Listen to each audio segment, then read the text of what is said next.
स्वागत है आप सभी लोगों का मेरे चैनल साइंस टू टेक्नोलॉजी में। मैं अनुपम विपुल आप सभी लोगों का स्वागत करता हूं आज के शो फ्यूचर फ्राइडे में। आज हम लोग एक बहुत ही ऊट पटांग चीज़ के बारे में बात करेंगे, यानी कि नोम द लाइन के बारे में। ये जो शहर के बारे में हल्ला हो रहा है, तो ये क्या है? ये है एक हवा महल जो भविष्य का शहर होगा, जो कि महा स्टूपिड और महागधापंती से बनाया जा रहा है। और ये एक प्रिंस के दिमाग से आया है, तो आपको वहीं समझ जाना चाहिए था। आर्किटेक्ट के दिमाग से नहीं आया है, साइंटिस्ट के दिमाग से नहीं, प्रिंस के दिमाग से आया है। जैसे पॉवर्टी का मतलब भी नहीं पता, जैसे अम्यूनिटीज़ का मतलब भी नहीं पता। और ये जो बनाया जा रहा है, ये बन रहा है सीजीआई से और मैजिक से। और हिसाब समझिए ये चल कैसे रहा है, इस पे इन्वेस्टमेंट्स कैसे हो रहा है। ये हाइप पे चल रहा है, यानी कि ये इतना हाइप पे चल रहा है कि ये हाइपर लूप के ऊपर हाइप लगा के चल रहा है।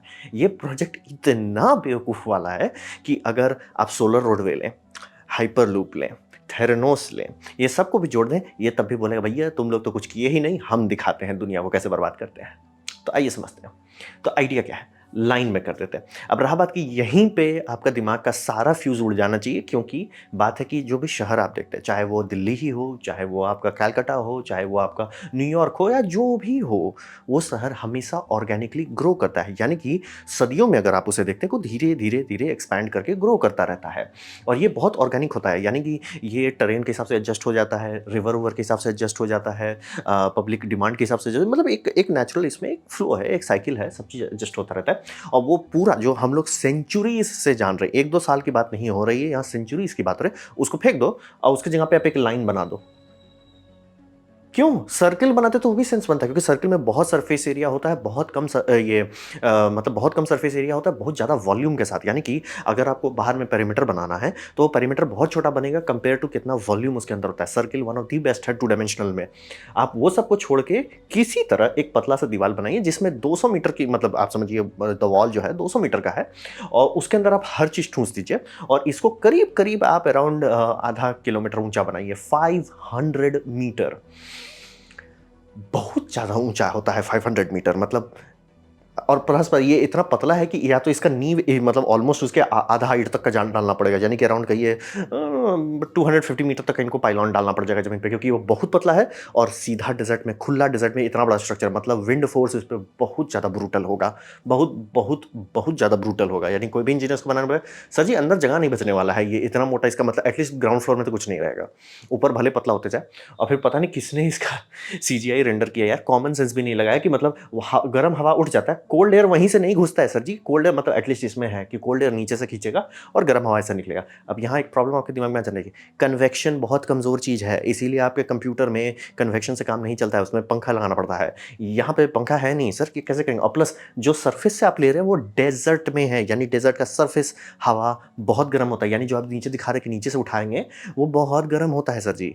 वो आराम से आपका 40-45 डिग्री सेल्सियस हो सकता है। और जो ऊपर बोले कि ऊपर से ठंडा हवा आ जाएगा, चलिए मान लेते हैं आप ही जाते हैं, कहीं मैजिकली आ जाते हैं, लेकिन वो अभी भी आप डेजर्ट के ऊपर है। वहाँ पे सैटेलाइट से अगर टेम्परेचर नापेंगे वो अभी भी 40 डिग्री सेल्सियस होगा, यानी कि ये अनहेल्दी अमाउंट ऑफ टेम्परेचर के बारे में आप बात कर रहे हो, यानी कि खतरा है इंसान को। कहाँ से आप इसे ठंडा करोगे बीच रेगिस्तान में? और प्लस बीच में ये पहाड़ को ऐसे बस काट देता है, इसलिए पहाड़ बहुत धिपता है, बहुत ज़्यादा उसमें थर्मल मास होता है। वो अगर धिपा तो आपका ये बिल्डिंग का कोई एयर कंडीशन यूनिट नहीं संभाल रहा। और प्लस आप एयर कंडीशन करोगे कैसे खुला छत में? तो पता नहीं किसने बनाया यार। मतलब सीरियसली हर शहर को आप देखिए, ऊपर से सैटेलाइट का इस तरह का मैप देखिएगा, आपको हर में दिखेगा कि थोड़ा ऑर्गेनिक ग्रो है। जैसे कि मतलब कोई भी पौधा उगता है या कोई भी मॉस उस आप देखते हैं, वो हमेशा ऑर्गेनिकली फ्लो करता है, न्यूट्रिशन को फॉलो करता है। यहाँ पे वही देखिए, लोग अपना कन्वीनियंस को फॉलो करते हैं, ग्रोथ सेंटर्स को फॉलो करते हैं। एक अलग इकोसिस्टम है। और अगर इसको आप गाइड करना चाहते हैं, जितने भी बनाए जाते हैं वो सर्कुलर बनाए जाते हैं कि सर्किल में रहिए। पतला में जबरदस्ती का ठूंस दे रहे हैं भाई, मतलब आप समझिए कि आप लटक गए, क्योंकि आप ऑब्वियसली 200-300 किलोमीटर दूर तो जाएंगे नहीं। 27-28 किलोमीटर का जैसे इसके बारे में बात की जा रहा है, और बोल रहे हैं कि हम ट्रेन रहेगा जो 20 मिनट में इधर से उधर जाएगा। सर जी 500 किलोमीटर पर आवर से ज़्यादा का स्पीड आपको चाहिए वो करने के लिए। और दूसरी बात, आप एक्सेलरेशन डीसेलरेशन कैसे कर रहे हो महाराज? कौन सा एक्सेलरेटर है जो इतना तेज़ी से आपको पिकअप पकड़ा देगा, उतना तेज़ी से डीसेलरेट भी कर देगा? और उसमें आप क्या एक भी स्टॉप नहीं देंगे? या कभी उसमें डाउन टाइम नहीं होगा मेंटेनेंस के लिए, एक्सीडेंट के लिए, फायर के लिए, अर्थक्वेक के लिए? मतलब ये सीरियसली, और इसका देखिए इसमें फ़ायदा होता है कि बहुत सारे एंट्रेंसेस एंड एग्जिट्स होते हैं, बहुत सारा। तो कुछ डैमेज भी हो जाए, कोई मेट्रो लाइन भी बंद हो जाए, शहर नहीं चिपक जाता है। यहाँ पे मान लीजिए किसी भी कारण से कुछ भी हो सकता है, इंडस्ट्रियल मतलब आप जब भी कोई शहर बनाते हैं, ब्रिज बनाते हैं, वो सब सोच के बनाया जाता है कि कुछ बुरा होने पे संभाल सके। जैसे देखिए अभी यूक्रेन में मतलब ब्रिज क्यों नहीं तुरंत उड़ा दे रहे हैं, यूक्रेन चाह के भी। बात है मिसाइल हिट कर रहा है, लेकिन वो रीइंफोर्स्ड कंक्रीट से बनाया जाता है, तुरंत नहीं उड़ता है, मतलब बड़ा-बड़ा चीज़ डालिए तभी उड़ेगा। तो वहाँ पे मान लीजिए कि अगर आपके नीचे कुछ होता है, फायर होता है, इंसिडेंट होता है, और वो वहाँ पे आपको रिपेयर के लिए कुछ दिन बंद करना है। आप तो पूरा सिटी काट डालेंगे, मतलब यहाँ पे कुछ भी हो, कहीं पे भी आप मारिए, अगल-बगल से लोग रीराउट कर सकते हैं। आपको सूएज के लिए नया टनल डिग करना है, लोगों को अनकंफर्टेबल है, लेकिन लोग रीराउट कर सकते हैं। यहाँ पे रीराउट कैसे करेंगे? कोई भी चीज़ आप, मतलब सीरियसली ऑर्गेनिक चीज़ जो ग्रो करती है, उसको ज़बरदस्ती का एक लाइन में ठूँस देना है, और इसके लिए सीजीआई रेंडर पे आप चल रहे हैं।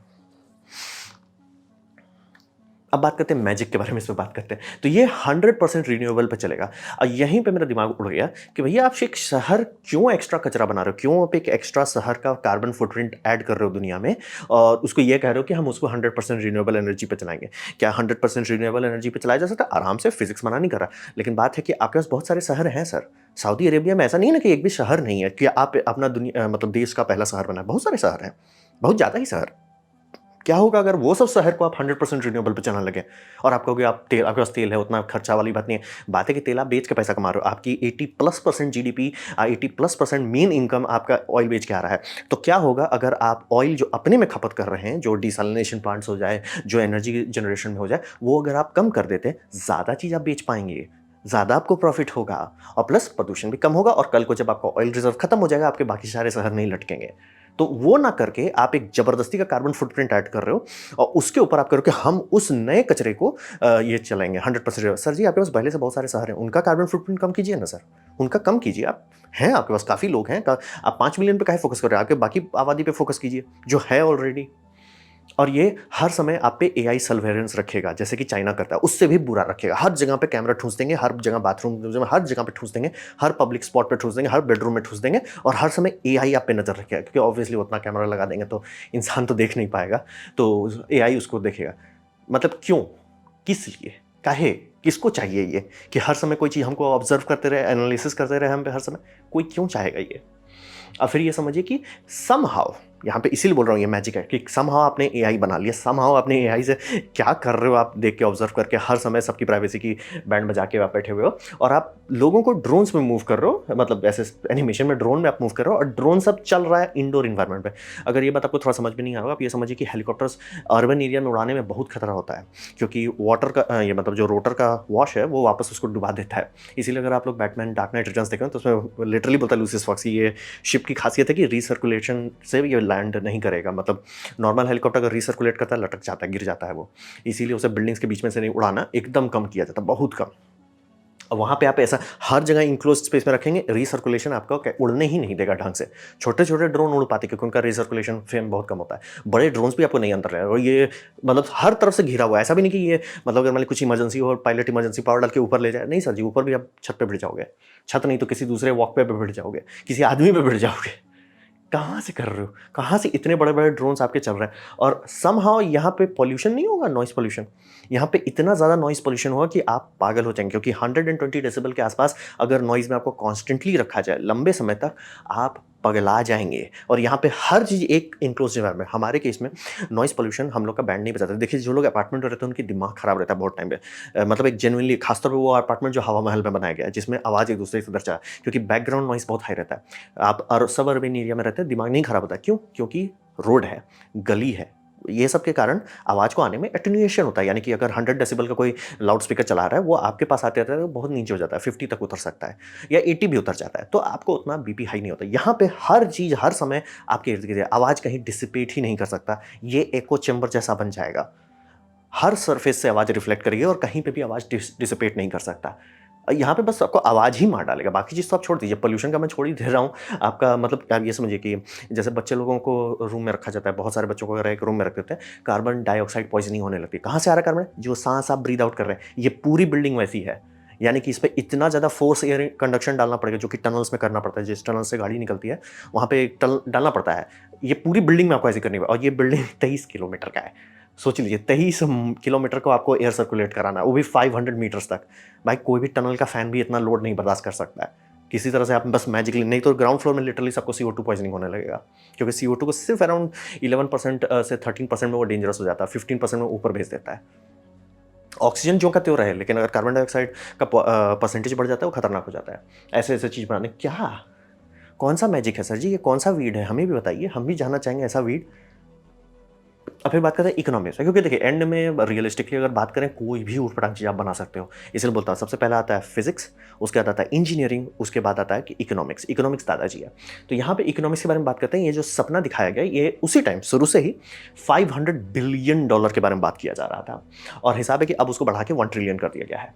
अब हिसाब ये समझिए कि सऊदी अरेबिया अमीर देश है, लेकिन बहुत अमीर नहीं है। 1 ट्रिलियन उनकी टोटल जीडीपी के आसपास का साइज है, यानी कि पूरा देश का जीडीपी डाल दीजिए तो ये बनेगा। कहाँ से आ रहा है इतना पैसा? और हिसाब ये समझिए कि ये शहर पैसा वापस बना नहीं सकता, और इसी का देखा देखी और प्रोजेक्ट्स बन रहे हैं, जैसे कि ये ऑक्सोगॉन करके ये जो नया नौटंकी है, मतलब यहाँ ज़मीन है खाली, आपको ज़बरदस्ती का फ्लोटिंग आइलैंड चाहिए। और यही बेवकूफ़ी दुबई भी किया था पाम आइलैंड्स बनाने में, सारे के सारे डूब गए। लिटरली एक पाम आइलैंड बनाए, पाम जमेरा बनाएंगे, फिर द मून बनाएंगे, द वर्ल्ड बनाएंगे, सब के सब फ्लॉप हो गए, सब के सब। इसीलिए आपको वो सब मैप में नहीं दिखता है, क्योंकि जो आधा अधूरा बना था वो तो डूब गया, और बाकी सब में जो बैंकरप्सी हो गई तो कैंसिल करना पड़ा। मतलब क्यों ये कचरा यहाँ क्यों है? ये कचरा उठा के अगर आप यहाँ डाल देते हैं तो यहाँ का वाइल्ड लाइफ बचेगा ना सर। क्यों यहाँ ये कचरा डाल रहे हैं? क्यों आप जबरदस्ती का क्यों नौटंकी कर रहे हैं लिटरली? और शहर इतना अगर महंगा हो जाता है तो पैसा वापस नहीं बनाता है। और रहा बात कि आप कह रहे हो कि आप वहाँ पे टैक्स इंसेंटिव दोगे ताकि लोग आए, बिजनेस हो, क्योंकि सऊदी अरेबिया में फॉरेन बिजनेस इन्वेस्टमेंट बहुत जीरो के आसपास है। तभी तो बोले 1 ट्रिलियन मतलब बहुत ज़्यादा है नहीं। आपका इतना बड़ा ऑयल रिजर्व है और आपके पास इतने साल से है, आपको बहुत बड़ा इकोनॉमी होना चाहिए था अब तक, लेकिन हुआ क्यों नहीं? तो हिसाब वही है कि, और आप ये जो इतना हाइपर एक्सपेंसिव चीज़ बना रहे हैं ये कभी भी प्रॉफिट नहीं देने वाला आपको। तो हिसाब वही रहता है कि, और इसको करने के लिए उनको पता है इनकी करेंसी इतनी स्ट्रांग नहीं है, ना ही इनका फॉरेन रिजर्व इतना है, तो इनको फॉरेन इन्वेस्टमेंट चाहिए। ये होते आ रहा था, काफ़ी लोग पढ़ रहे थे, इसीलिए सबका एड्स क्यों बना रहे हैं? एड्स आपके और हमारे लिए नहीं है, एड है पब्लिक परसेप्शन के लिए। अगर पब्लिक परसेप्शन अच्छा होगा तो इन्वेस्टर्स देख रहे हैं कि यार पब्लिक इंटरेस्टेड है, इसमें मेरे को पैसा डालना चाहिए, इसीलिए इसके एड्स बन रहे हैं। लिटरली आप टाइपिए द लाइन एड करके यही वीडियोज़ आ रहे हैं। ये इसीलिए कर रहे हैं ताकि इन्वेस्टर्स बुड़बक बने। इन्वेस्टर्स क्यों बुड़बक बन रहे हैं? क्योंकि वो देख रहे हैं पब्लिक बुड़बक बन रही है। और उसके बावजूद भी इन्वेस्टमेंट अगर आप देखिएगा, जो भी ट्रैक कीजिएगा ग्राफ में, वो 14 साल का लोएस्ट पे पहुंच चुका है। ये मतलब सिटी आप और हम अभी देख रहे हैं, क्योंकि अब उनको बैंड बज रही है कि भैया सही में इन्वेस्टमेंट नहीं आ रहा है। लेकिन मतलब समझिए पिछले साल 7 बिलियन के आसपास था, अभी अराउंड 1.4 बिलियन तक ड्रॉप कर चुका है, और पूरी वर्ल्ड ऑलमोस्ट रिसेशन पे जा रही। तो इतना महंगा प्रोजेक्ट, जैसे कि 2008 में जब हाउसिंग क्राइसिस हुआ था तो वो मार डाला था दुबई के सारे ऊटपटांग प्रोजेक्ट को, ये लिटरली उसी रास्ते पे चल रहा है। तो इकोनॉमिक्स तो इसे सपोर्ट ही नहीं कर सकता। मतलब क्या है भाई, मेटावर्स में देख के हुलुलुलु कर रहे हो क्या? कुछ भी, मतलब कुछ भी भाई, कौन सा वीड है, हमें चाहिए यार ये।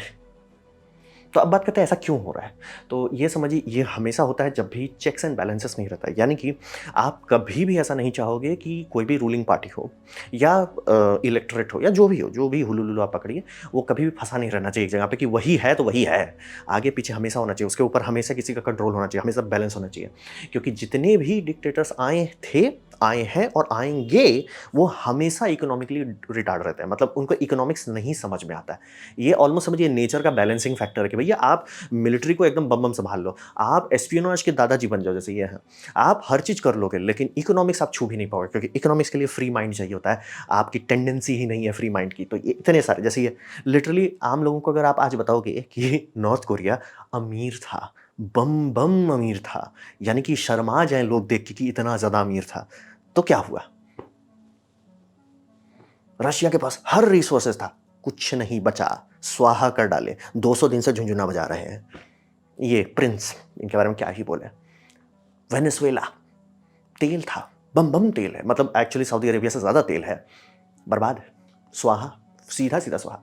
शी जिनपिंग, क्या बोले, इनके बारे में तो है ही नहीं। मतलब लिटरली सब लोग, चाइना इतना स्पीड से कैसे, अरे सर जी पिरामिड स्कीम था, इसीलिए सब लोग लिटरली पिरामिड स्कीम अगर आप लोग पढ़े होंगे तो वही उनका, इसीलिए हाउसिंग मार्केट अब क्रैश कर रहा है। लिटरली एक एक करके तर करके सारा चीज़ क्रैश करना शुरू कर गया। और ये मतलब नॉर्थ कोरिया में किसी ने ये टावर होटल बना लिया, इट्स लाइक ये होटल बहुत ज़्यादा महंगा है, बहुत ज़्यादा पहले बनाया गया था और खाली है। ये हमेशा होता है, डिक्टेटर्स कभी भी आज तक, मतलब जो पहले भी आए थे, चाहे वो कम्युनिज्म के रास्ते से आए, चाहे मतलब ज़बरदस्ती का मिलिट्री कूप करके आए, कुछ भी हो, डिक्टेटर्स कभी इकोनॉमिक्स नहीं समझ पाते हैं। ये मतलब समझिए कुदरत का एक बैलेंस है, जैसे होता है ना कोयल दूसरे का अंडा फेंक के करते, तो सब के सब कोयल क्यों नहीं होता? बात है कि कोई घोंसला बनाने वाला नहीं रहेगा, तो डिक्टेटर्स में भी वही रहता है। ऑटोमेटिक लिमिट है नेचर का कि भैया आपको इकोनॉमिक्स नहीं समझ में आएगा, आप मार हुलू-लुलू कर लो, इकोनॉमिक्स आपको कभी नहीं समझ में आएगा।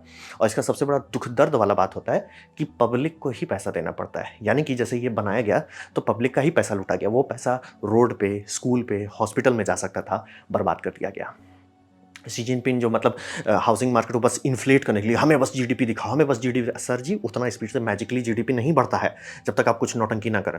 नौटंकी कर दो सर, हर दूसरे मतलब हर 100 किलोमीटर पे एक नदी में ये डैम नहीं बनाना चाहिए, पूरा नदी सूख जाएगा। हमको डैम चाहिए, जीडीपी चाहिए, हमको डैम चाहिए, हमको जीडीपी चाहिए। सर नदी सूख गया, हमको कुछ नहीं चाहिए, हमको चाहिए इसलिए खाना उगा नहीं पा रहे हैं अपने देश में।